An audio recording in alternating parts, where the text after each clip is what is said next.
Os.Path.Isdir returns false on unaccessible, but existing directory. Let's say I have directories like foo/bar/. Bar is chwad 777 and foo is 000. When I call Os.Path.Isdir foo/bar, it returns just false, without any permission denied exception or anything. Why is it like that? Shouldn't it return true?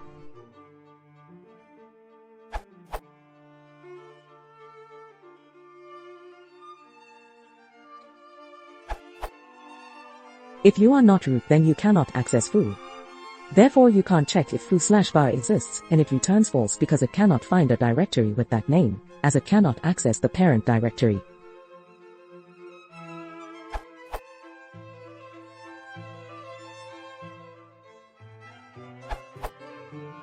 Os.Path.Isdir can return true or false, but cannot raise an exception. So if the directory cannot be accessed, because parent directory doesn't have traversing rights, it returns false. If you want an exception, try using Os.Isdir or Os.Listidir that are designed to raise exceptions.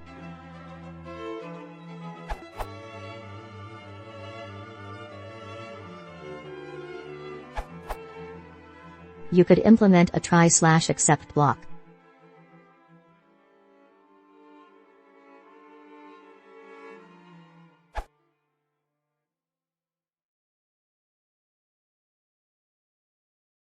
If you want to support the channel, please consider subscribing.